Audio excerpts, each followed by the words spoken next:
The Mike Wagner Show is powered by Sonic Web Studios. Hi, this is Mia Mosinzia, also known as Mia No Time for Love. Check out my latest book, Missing, available in print and ebook formats on Amazon.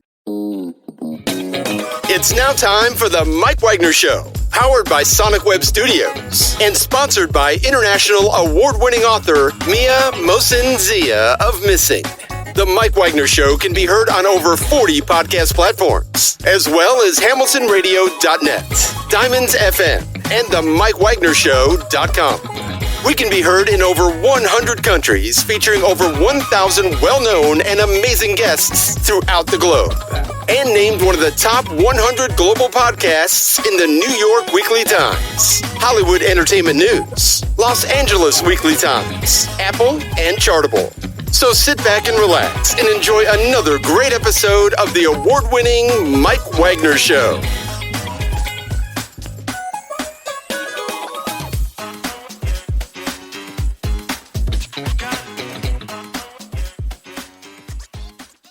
Hey everybody, it's Mike from the Mike Wagner Show, powered by Sonic Web Studios and brought to you by official sponsor of the Mike Wagner Show, international warring author Mia Mosinzia Missing, available on Amazon and paperback and ebook. We're here with a terrific gentleman who's a preventive medicine physician, epidemiologist, author, and award-winning champion of global justice and human rights. We'll talk more about that. He's been on the front line of global AIDS movement, climate transformation, also racial and gender equality, authentic democracy, and also sustainable development and child welfare in the U.S. He encourages sparking personal global conversations and also basically to repair and heal ourselves, awaken the political imagination, and stimulate the global movement. He has a new book that shows how to basically break from the feelings of confusion, pessimism, and cynicism around the world, and basically step into empowerment, resourcefulness, and inspiration. So this guy's a great inspiration as well. He's got a book called Revolutionary Optimism, The 7 Steps of Living as a Love-Centered Activist. Live, ladies and gentlemen, in Plus Studios from somewhere beautiful outside Washington, D.C., the amazing preventive medicine physician, epidemiologist, and author of the book Revolutionary Optimism. Ladies and gentlemen, the multi-talented Dr. Paul Zeitz. Dr. Paul, good morning, good afternoon, good evening. Thanks for joining us today. Hey, Mike, thank you so much. It's an honor to be here with you and your listeners. Well, it's great to have you on board, Dr. Paul, and looking forward to what you got. You're a preventive medicine physician and epidemiologist, also author and award-winning champion of global justice and the human rights movement. You've been on the front line of global AIDS, climate transformation, racial, gender inequality, and also authentic democracy, sustainable development, and also child welfare in the U.S. And your new book is basically showing how to break free from the feelings of confusion, pessimism, and more, especially in the political front, called Revolutionary Optimism, the 7 Steps of Living as a core love-centered activist. And what are the 7 steps? Before getting to all that, Dr. Paul, tell us how you first got started. With the book or? With you. Tell us how you got started. I'm a 62-year-old person. I've been married for 33 years. I have 5 sons and 2 grandchildren. Early in my life, I decided to go to medical school and become a physician. During that time, I realized I didn't want to do clinical medicine. I want to get the best possible clinical care when I'm sick or when my loved ones need care. But I realized that my mind thought differently about problems. And I always was wondering, how could you prevent illness? How could you promote well-being? How could you, instead of investing all the resources on, the cure for a disease that is already raging itself in a person's body, how can you keep people healthy and well-being? So I went to study on with public health and preventive medicine, which really looks at the risk factors of disease and comes up with populational approaches to keeping people healthy and their well-being. Okay. And I decided to focus on child survival and health in the worst parts of the world, where under 5 mortality rates were the highest. So wow. I ended up spending the early part of my career mostly in sub-Saharan Africa. And at that time, the HIV/AIDS pandemic was raging. And so I was an expert technocrat working on health programs in many African countries, Zambia, Uganda, Nigeria. I lived and worked over there. And then I realized that the solution may not be within the systems that were already running, because the systems were failing to prevent and to really scale up the response. And particularly in the late 90s, the AIDS pandemic was raging. It was devastating to the African continent. 6 million people were dying every year. And we had life-saving AIDS medicines that were available up here in the global north, in the United States and Europe and other wealthy countries. And so we mounted a campaign back here in the States to save lives, basically. And President George Bush at the time became the leader that stepped out in front of this. You may recall in 2003, he launched the President's Emergency Plan for AIDS Relief. And I remember that, yes. Our country, and we leveraged investments from other wealthy countries, and billions of dollars have been spent, and over 40 million lives have been saved over the last 20 plus years. So it's an extraordinary demonstration of what is possible if we choose to invest our time, our intellect, our hearts into human well-being and human lives. We can have a big impact, and we can create goodwill here at home and around the world. Mm-hmm. So I use that example as my North Star in a way, because I was told what I was advocating for was impossible. It would never happen. I was literally laughed out of rooms by my peers when we were calling for billions of dollars to be spent for AIDS in Africa. And then it happened, and it is still happening, by the way. And we have a broad interpartisan movement, Democrats and Republicans and independents, all aligned with this quest for saving lives. And that is an extraordinary example of what is possible when we unify and work together. It sounds to me you pretty much spearhead the movement of AIDS and everything like that, and or somewhat you somewhat spearheaded it. Yeah, I mean, when I talk about political movements, I think it's I was definitely a part of it. I was a node in the network. I positioned myself and my team. I had an organization called the Global AIDS Alliance. We were a team of people. We were folks that were speaking truth to power, and we were activating and mobilizing students and physicians and faith leaders. And we brought folks from sub-Saharan Africa to Washington so that their voices could be heard. It was an international solidarity movement, actually. There were partner organizations literally all over the country and all over the world. So I think it's with great humility, I can say I played an active role, but it was a broad participatory movement. Mm-hmm. And what was that one exact moment that got you involved in the AIDS movement? So what was that one moment that simply said, I'm getting involved with the AIDS movement, and especially with public health and what's going on with Africa? Well, I was actually living in Zambia in the late 90s. I think it was like 1997. And I had been living there for a couple of years already, and I knew things were bad.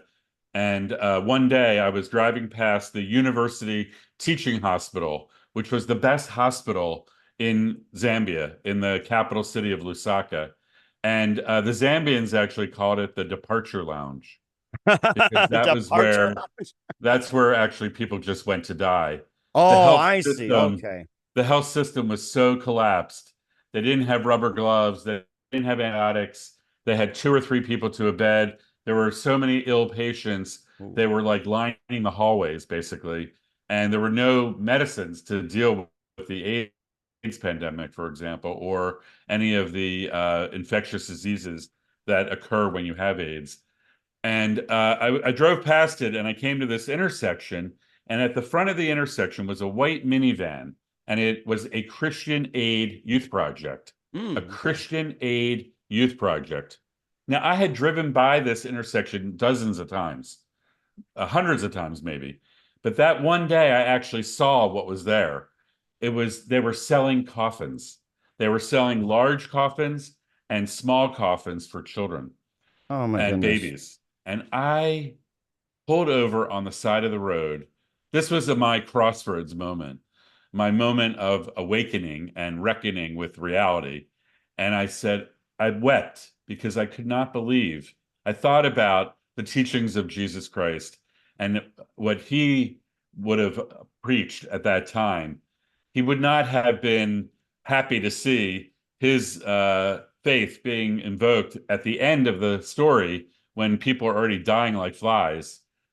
He would have wanted to prevent and respond in a way so that people could have health and well-being. And so I made a commitment to myself at that moment, and I said I would do everything I could to end the global AIDS epidemic, which I consider to be the Holocaust of our time back then, with 6 million people dying a year, needlessly dying.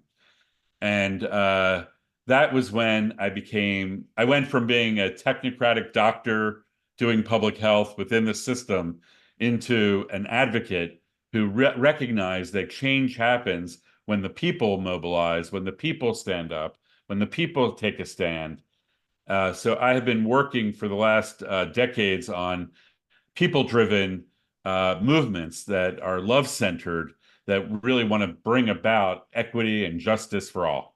And the one question I had in mind too is that you worked in a system where it was public health back then. That in the 90s you had medicines and everything like that with AIDS. It was cutting edge. It was more focused on people. And how do you think the healthcare system is now? Well, I think the investments that have been made in Africa, we're talking about sub-Saharan Africa. We can come back to the United States if you want to get into that. But in sub-Saharan Africa, the investments by these programs that I described were critical in enabling an African Renaissance. Not only was the health system, the hospital systems, the clinic systems, the expansion of healthcare workers to provide services, including community-based health workers and nursing cadres as well, were expanded. And when we took on HIV and AIDS, and we made AIDS medicines, you may have heard of it, called the triple drug cocktail. We got it down to a very affordable price. We had to fight the governments and fight the pharmaceutical companies to get the prices down to be affordable, to be able to go to scale in Africa. But now, economically productive adults, 15 to 44, are living, learning, working, and it's led to an economic revitalization, a rapid expansion of the middle class in sub-Saharan Africa. And the hope for the continent is on the upswing right now. And of course, going back to U.S. as well, too, and, more about that comparing to the current African situation. Well, I mean, the United States spends more money per capita than any other country in the world on healthcare. We have a massive health system that's mainly driven by the private sector. So the insurance companies, the drug companies, and so forth, who have figured out how to make huge profits from our system. So while we spend the most money per capita, we don't have the best health outcomes. True. We are like 20 or 30 in the world in terms of health outcomes.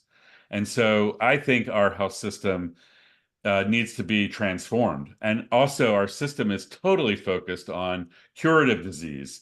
We spend like 25% of our total spending on the last year of life for people. Wow. And, we end up torturing people when they're really wanting to have a peaceful transition. We end up operating them, putting them in the ICUs, and, giving them all kinds of interventions that I know I don't want when I'm in that state. I'd rather just die with dignity and go into a hospice program. And I don't want to be prodded and probed. I've had a productive life. I had a good life. I don't want to be tortured at the end of life.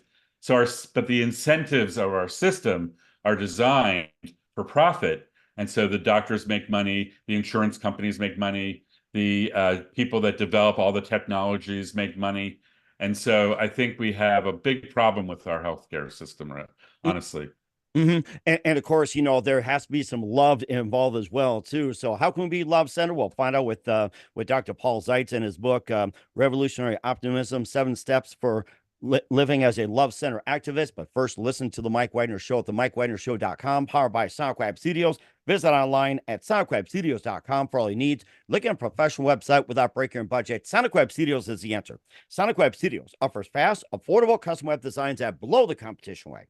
Call today, 1-800-303-3960. That's 1-800-303-3960. Or email to support@sonicwebstudios.com. Mention the Mike Wagner Show, get 20% off your first project. Sonic Web Studios, take your image to the next level. Also, time to give official shout out to our official sponsor of the Mike Wagner Show, international warring author Mia Mulsanzia.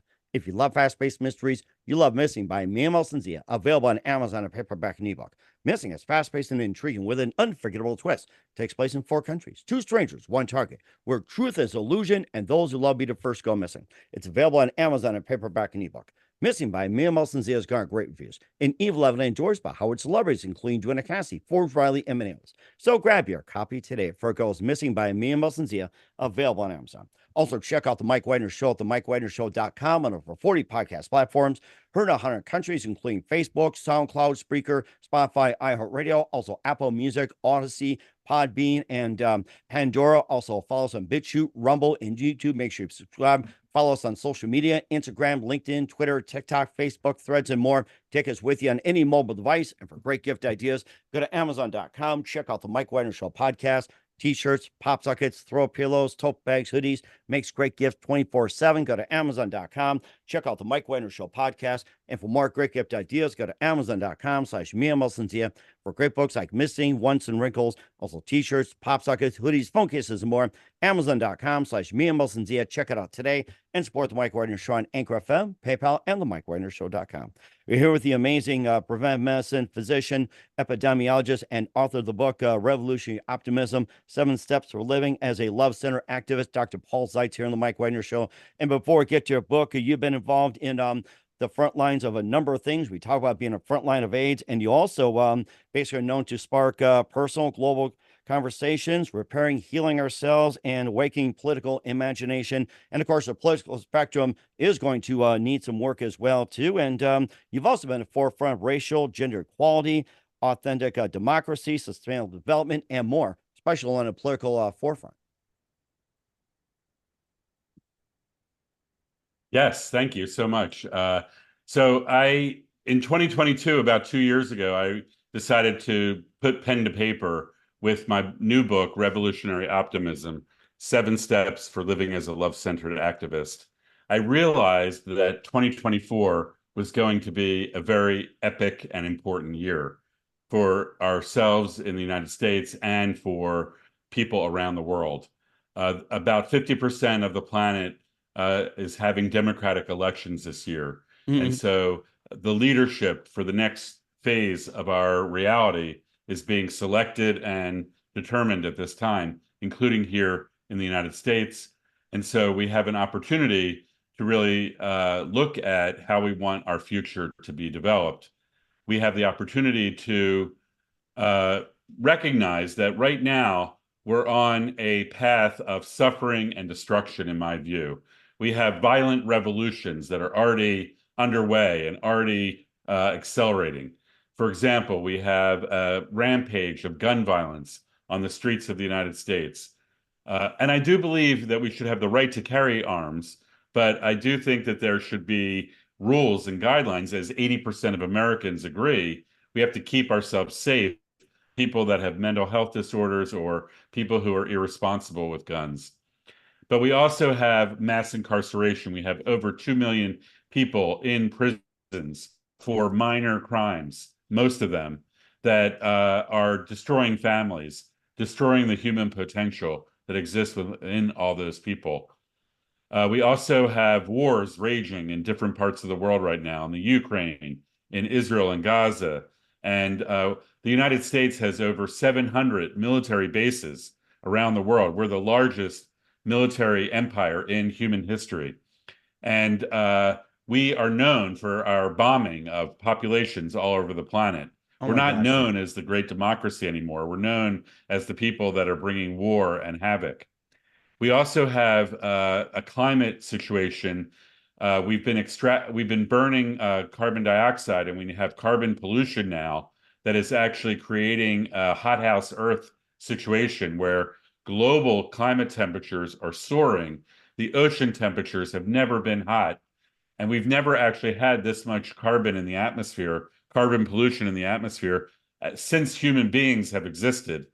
And so, as many have seen, that changes are already happening. Sea level rise is already starting. Massive storms are already happening. Changing seasons is already happening. Droughts and fires. I know the Canadian fires and all the smoke that's blown down across the United States. And this is just the beginning of the disruption that's going to be happening with the climate emergency. So I really feel like I was at a crossroads back that day in Zambia when I came upon the Christian Aid Youth Project.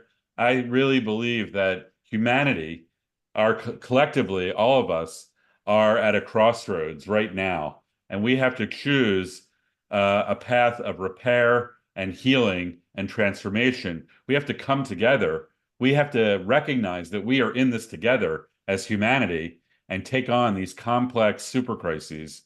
And if we do that, we can solve them and we can make progress and we can ensure a better future for our grandchildren and future generations. But right now, if we don't do that, it's a bad future scenario. And of course, this also applies to 7-step as well, too. Basically, breaking free from the from confusion, pessimism, cynicism around the world, and also encouraging people to step into empowerment, reconciliation, and inspiration as well, too. And you got 7 steps, basically starting off with it's go time, and that's the first step. It's like ready, set, go. It's go time. That's the first step.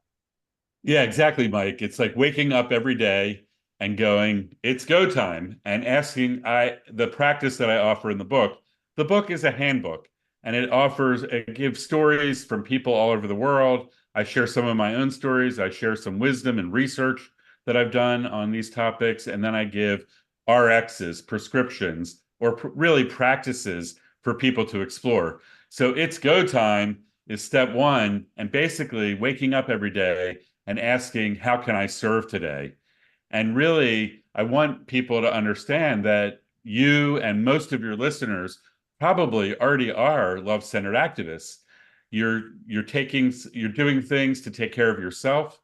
You're doing things to take care of your loved ones, your partner, your children, your parents, your extended family, your community, and then our broader society. So every love-centered action counts. And I really want people to know that what they're already doing matters and it already counts. And then we move into how do we make commitments? When we make a commitment, like I made a commitment back that day on the road, I didn't know exactly how it was going to happen, that I would take action to end global AIDS, but I made the commitment and then I made choices as I forward based on that commitment.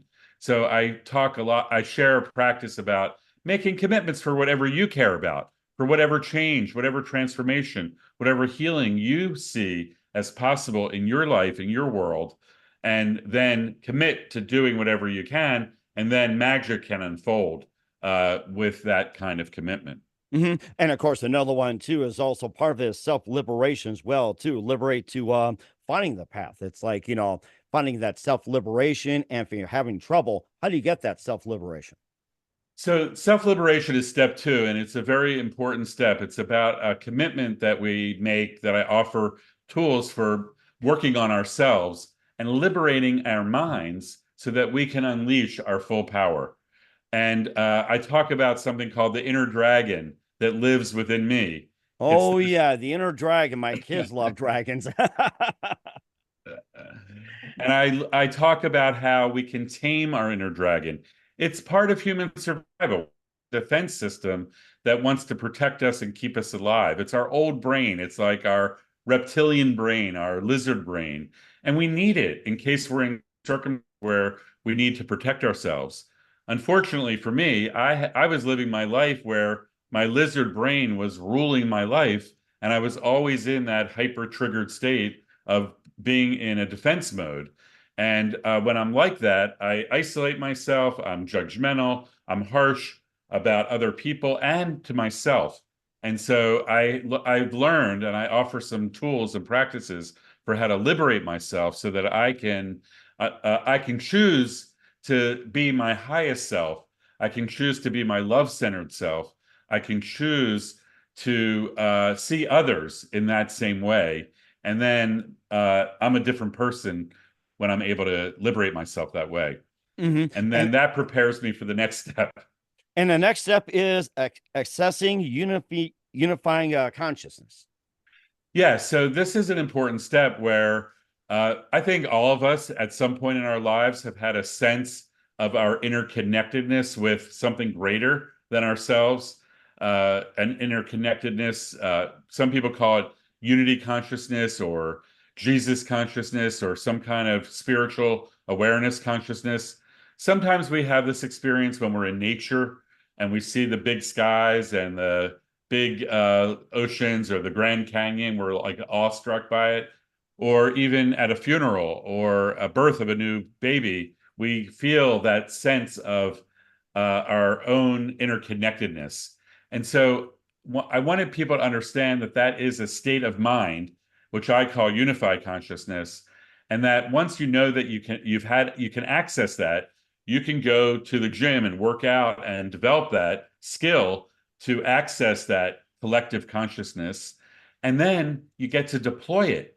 You can call on it when you need it, when you're triggered or when you're in a circumstance where circumstances are tough on you, or when you're in a meeting and you're about to have a fight with someone, and you can invoke this unified consciousness and then settle yourself down and be your highest self again. And that's these are practices, meaning like I'm still working on all these myself. I'm living with the handbook with me because I have to draw on these practices myself as I generate myself every day as a revolutionary optimist. Mm-hmm. And very indeed, too. And it's also possible to do some crafting, do some engineering, sparking, unifying more. And how do we do with our Dr. Paul Zeitz? We'll find out just 1 minute. You listen to The Mike Wagner Show at the mikewagnershow.com, powered by Sonic Web Studios, and brought to you by our official sponsor of The Mike Wagner Show, international warring author Mia Missing. We'll be back with author Dr. Paul Zeitz of Revolutionary Optimism after this time. The Mike Wagner Show is powered by Sonic Web Studios. If you're looking to start or upgrade your online presence, visit www.sonicwebstudios.com for all of your online needs. Call 1-800-303-3960 or visit us online at www.sonicwebstudios.com to get started today. Mention The Mike Wagner Show and get 20% off your project. Sonic Web Studios. Take your image to the next level. Hey everybody, my name is Forbes Riley and I'm an American actress and a TV host. And I was delighted when I got my copy of Missing, which is Extraordinary Relation of Ordinary People based on a real life relationship. It's well written. It's amazing. You know, it talks about a man who has lost his wife and his daughter, and it's very well done. I'm going to highly recommend that you go get your copy of Missing. It is a powerful, exciting read. Mr. Mian Moshe Zia. He is the author of Missing. And I want to give a big shout out and a kiss all the way halfway around the world to my dear friend. Check him out at Mia's website. It's called www.miamoshenzea.com. Missing, available on Amazon. Again, I'm Forbes Riley, and I will see you again soon. Bye-bye. Hey, this is Ray Powers, and boy, are you in luck. Right place, right time. Tuned in to The Mike Wagner Show. You heard me. We're back to Dr. Paul Zeitz of Revolutionary Optimism, the 7 steps for living as a love-centered activist here on the Mike Wagner Show. And, of course, taking a break, we got to work some craft, engineer, everything else. And you can also craft some peace as well, too. That's part of the steps. Yeah, so step 4 is called peace crafting. It's like a new concept. It's an art form, about how do we generate ourselves, how do we relate to other people peacefully. So I'm using peace crafting right now in my conversation with you and with your listeners. And I have to use peace crafting sometimes with my wife. I have to use peace crafting when I'm in a family dinner and there's people I don't agree with. I have to use peace crafting in meetings and when I'm on Zooms or whatever I'm doing in the world. so that I can be a listening friend. I've really had to work on myself to learn how to be a better listener. And then I have to embrace multiple perspectives. A big thing that's happening in our country, this polarization, this separation between people, is basically because people are getting stuck in this idea that it's my idea is the only right idea, and my perspective is right. So it's my idea, it's my way or the highway. And so embracing multiple perspectives is what I'm offering as part of peace crafting. Then, no matter what other people are saying, even if I don't agree or I don't like it, or even if it makes me angry, I always use love speech. I make sure that every word and every utterance out of my mouth is uplifting and support and engaging the other person, so that they don't close down and get defensive right at me. And then the fourth part of peace crafting is building trust. And in my life, I used to think that trust was like an on-off switch. I trust you or I don't. And I realized that that was very limiting, because it would block out a lot of people and it would lead to my own isolation, both personally, but also professionally and organizationally. Like, this can apply to organizations as well. And so I created a trust-o-meter, which I explain in the book, where you can go, I love everyone unconditionally, and I don't trust everyone. And I can, I know say, how that goes. Thank you, social media. right. All that polarization with social media, it's nonsense. It's so distorted. It's not reality. It's an alternative reality that we have to really tame. Then we're on to our collective liberation. Those first four things were really the work that we're doing about our personal evolution, our personal awakening, our personal ability to connect with others. Now, Imagineering is step 5. That's really focused on unlocking radical imagination, unlocking our greatest visions. And I have found that the more I talk about, the more I have found out that everyone has big visions of how they want to create a better world. I'm not the only one. I thought I was alone. I mean, all of us do. That's why we have a program like this, Unlock Everybody. It's like we're not in a box anymore. Right. But a lot of people, including me, have been afraid to share their visions because they get shamed, or they get told it's not possible, or they think it's not reality-based. And so our society, by design, kind of limits us. And I offer a whole section in there about our limiting beliefs, and how do we realize that we've been brainwashed as children by our family, by our society sometimes, by advertising, and by our political system. Even our political system limits us. So it's unlocking that, and then translating those visions into love-centered movements. We have to recognize we can't do this alone. We have to work with organizations and coalitions and movements. So I give all the tools, and I offer people ways to figure out what role they want to play. Because, your role can change from time to time. There's different ways they serve. There's not one size fits all. There's a lot of choosing that people get to figure out how they want to serve in movement building. Then step 6 is sparking peaceful revolution. And that is what I said earlier. We have the violent revolutions happening.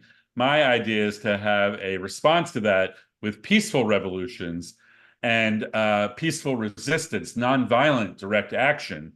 And again, there's many ways that you can do peaceful resistance. It could be from your home. You could decide what you buy or you don't buy. It could be the activism that you do online. But it could also be supporting the people that are doing more public-facing activism, the people that are doing protests on the streets, giving them social and moral support, food and housing sometimes, but also understanding why people are doing that. So I really am drawing on the legacy of Martin Luther King and the politics of love, and love thy enemy. There is no enemy, really. It's about how can we heal and repair our relationships, because the premise is that we're all human and we're all equal. And lastly, the step 7 takes you into unifying. It's about unifying within yourself. like you have your inner truth, your inner knowing, your inner direction, your inner compass, and then figuring out how to create your life so that it's aligned and there's no dissonance. I spent many decades feeling something inside of me, but then my day-to-day work was completely opposite, and I was miserable about it. Now, So I know the I feeling. I'm speaking on behalf of everybody going through the rat race, the hamster wheel, and everything like that. I know how that goes. Right. And that's the idea that revolutionary optimism is offering, is that we can get ourselves out of that. I believe we can make choices. And then it's also about unifying together as humanity. I offer ways of building interpartisan movements across the political spectrum. Most people want common sense solutions. They just want to fix things and make things better for themselves and their family. And 80% of people want that. And also interspiritually, how can we work across religions? How can we work across races, interracial, intergender, all the ways that we can come together? And so that's how the book ends, with this call for us to rise, mobilize, synchronize, and join forces to bring forward a new way of living and living. Oh, that's certainly amazing. Here's my version, unifying over a cup of coffee. Yeah, coffee is a good way to connect. There And you go. I recommend that people do revolutionary optimism in groups, family groups or book club groups or friend groups or church groups or spiritual groups or civic groups, whatever. It's because I think it's a do the practices together. And I have a journal and workbook available for deeper dive and guiding questions for groups to explore these practices. And I know that when people do that together, they will deepen their connection, deepen their understanding, realize that they're not alone. We're in this together. That's the reality. And certainly is as well, too. We're all in this together, no matter what situation. And where can we find your book at, Dr. Paul? Yeah, the first port of call is revolutionaryoptimism.com. There you can purchase the book through Amazon or bookshop.com. And I also, if you sign up on the list, you can get access to a free Changemakers Companion Kit so that you can get all kinds of additional resources, including the journal and workbook, to help you on your exploration of revolutionary optimism. All right. Well, certainly check that out. We're with author Dr. Paul Zeitz of Revolutionary Optimism, the 7 steps for living as a love-centered activist here on the Mike Wagner Show. Just a few more things. What else can we expect from you in 2024 and beyond? Well, I'm available to support you and your listeners, and encourage people to reach out to me if I can support your love-centered activism. I've already gotten feedback from some folks out in California that read the book and became inspired to really take on their school board, for example, and bring forward a healing and transformation at the school board level. So all the students and the parents and the teachers and the faculty all joined together to fix a broken school board. And in that way, they were able to improve the educational programming for all of their children. It was like an exciting thing to know. And so you can reach me through drpaulzeitz.org. That's my personal website. And you can send me an email through there, and I'll do my best to respond and support you.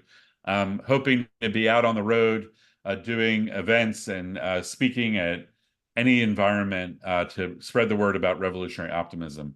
Oh, I should tell you the last thing is that as a doctor and a physician, revolutionary optimism is contagious, like bravery is contagious.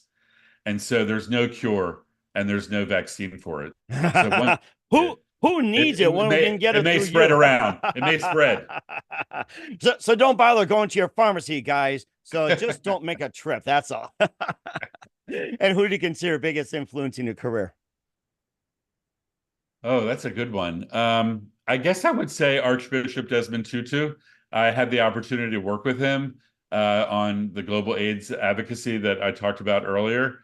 He was a faith leader, a spiritual leader, and he had a moral authority that he brought to his endeavors. he was willing to speak truth to power.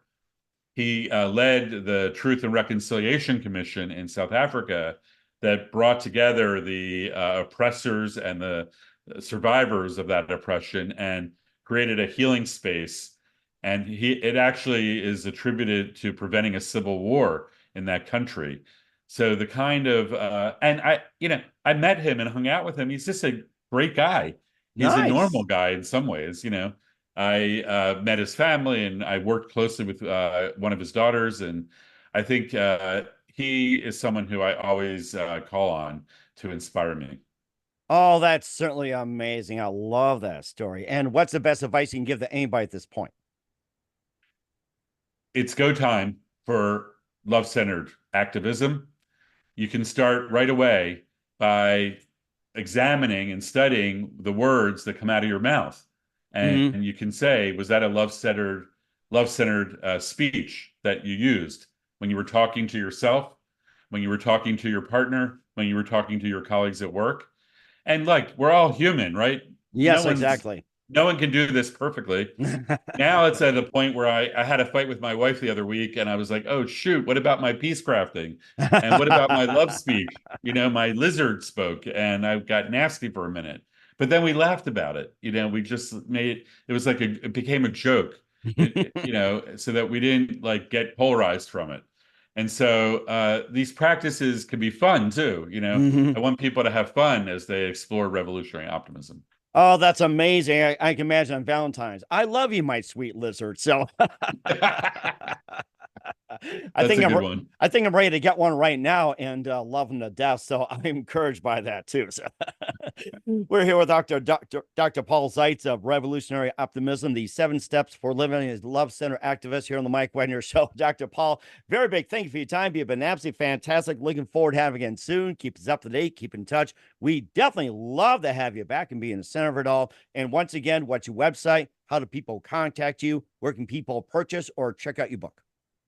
Please go to revolutionaryoptimism.com to buy the book and get your free Changemakers companion kit. And then if you want to contact me, please go to drpaulzeitz, drpaulzeitz.org, and you can access me and find out everything that I'm up to right there. All right. And once again, what's the websites? revolutionaryoptimism.com and drpaulzeitz.org. And don't forget to show the book as well, too, so you know what to order on Amazon. Isn't that a pretty cover? Don't you want to have it? Yeah, yes, and we love it as well, too. Even the lizards love it. So, yeah, we certainly love it. My inner lizard loves it, too. There you go. We all love lizards, I gotta say. They're wonderful creatures.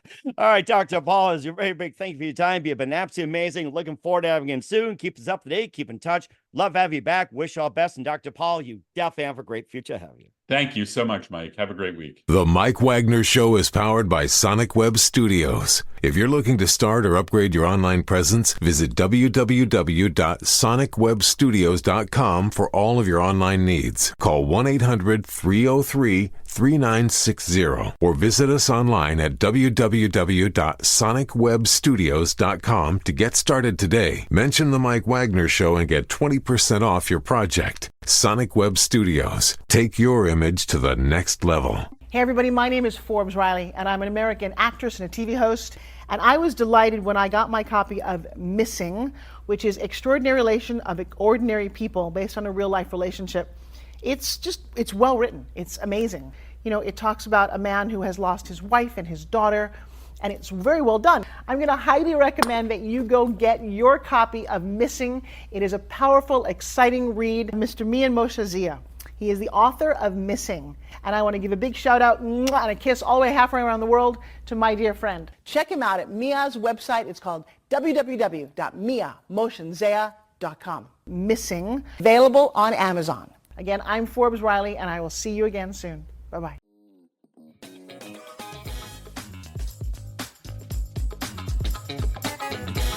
Thanks for listening to The Mike Wagner Show. Brought to you by international award-winning author Mia Mohsen-Zia of Missing. And powered by Sonic Web Studios. Be sure to join us again on over 40 podcast platforms. And of course on the mikewagnershow.com. HamiltonRadio.net, and Diamonds FM.